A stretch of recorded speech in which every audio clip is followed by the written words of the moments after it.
Hey guys, welcome to the Gun Shop with me, Jonny. Today we're going to be looking at this, the Merkel 2001 C over and under shotgun.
So we're here now at the beautiful stock end of the Merkel 2001C. I'm going to start by saying that this is a grade 4 stock, and also start by putting a bit of an overview on this gun.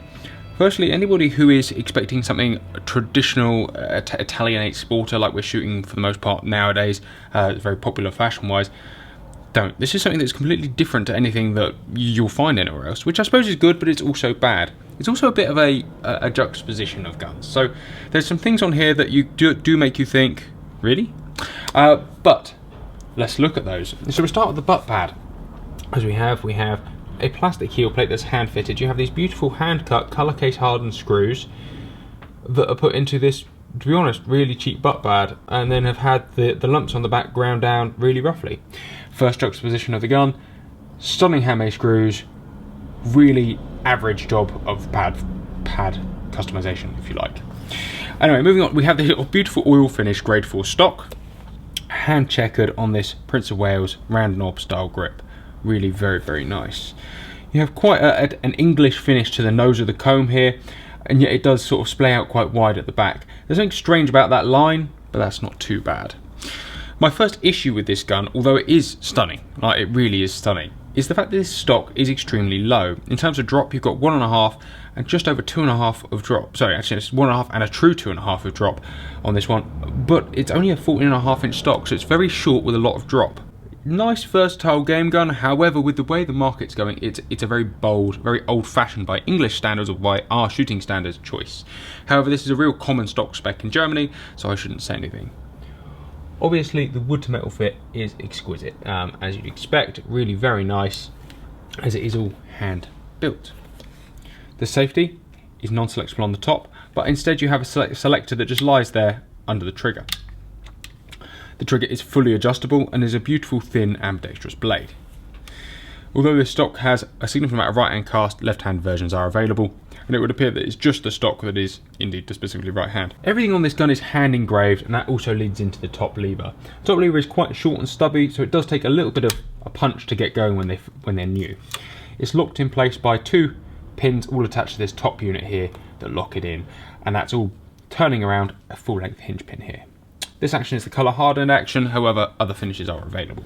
If you look really closely, you can see all of the beautiful hammer knocks whilst chasing these lines out, just in case you didn't realise. Again, it is 100% hand engraved. Yes, there's a few bits on here that are perhaps not the most embellished or perhaps not the finest finished, but I suppose it's whether you appreciate the handcraft that goes into this little machine. Something that's definitely worth paying attention to is the fineness of the headwork here. You've got a lovely borderline going around it, but the actual fineness of the wood to metal fit around this very exquisite headwork is just very, very nice. Again, I think the nicest engraving is on this trigger guard here, actually, in terms of cleanliness. That said, it is all very clean. Just pull the forend off and you'll see something that I'm really fond of. A 3-piece forend, meaning that there's 2 pieces of wood attached to the gun and this little bit that slides across the bottom. Again, all hand checkered, and you have that beautiful colour case hardening all the way around all of the ironwork here. And nice little touches, again on this gun, of each little screw. It's just engraved. As we said, this stock is fully hand finished, hand oiled, and it is really nicely done. Everything about this is really nicely done. Now let's pay attention to the barrels for a brief second. We have 18.6 bores over a 3-inch chamber in 12 bore. We have multi-chokes, and it obviously comes with enough, 5. You have a solid mid-rib and a solid top rib. Obviously, if you haven't guessed, this is a game gun. So this whole thing is just extremely German. I suppose that's the best way of putting it. And everything that Merkel does in the shotgun department is, unsurprisingly, really German. That's because it's a German company, no less. However, we all measure our standards now by, as we said, a very different set of things. All the other companies, whether the Italians and the Japanese, or the Italians and Americans, depending on who you care, owns the companies or where they're made, have all kind of gone down this route of popular gun design. And these guys kind of stuck about 50 years ago. Is that a bad thing? Well, of course it's not a bad thing. It's not a bad thing at all to have that nice variety. And actually, you know what? Although I really didn't dislike this gun, I was kind of not fazed by the way this gun handled and performed as much as I really loved. I've always loved these Merkel solid rib barrels. There's something really quite clean about the way they make them. And I loved the 3-piece forend, I loved the screws in the side, and I loved a lot of things about it. The way it handled, the way it felt, kind of didn't do a lot for me. However, having played with it a little bit subsequently, I've changed my mind. Actually, this splinter forend is really small. The grip is really small and it's extremely commandable. It's a little front heavy, I must admit, it's a little front heavy, about half an inch in front there. Well, it's about 3/4 inch in front there.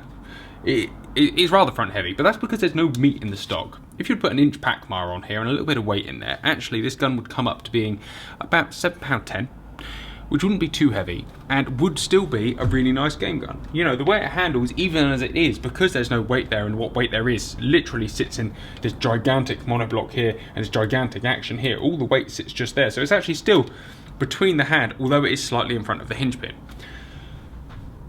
It's a bit of a quandary, to be honest. It's a bit of a quandary as to whether, like I say, I really do like it or not. I think the answer is I really do like it. You just have to take it out of context of a standard gun. I suppose that's the way to do it. If someone gave you this gun and said, I've got this 50-year-old classic here, you'd go, yeah, I can get behind that. And, you know, if you expect it not to be normal, then it's great. I suppose it's as much as that. In reality, for the cost, which is about £9 grand, you're not going to get a completely hand-built gun like this from many other makers. Certainly one that's not this solid. And Merkel do have a great reputation for building some of the most solid and reliable actions out there. It's got a lot of lovely features, and I do really like it. I say it just takes your head getting round a little bit, where it's just that little bit different. What do you think? Guys, thank you very much for watching. Take care. Goodbye. See you next time.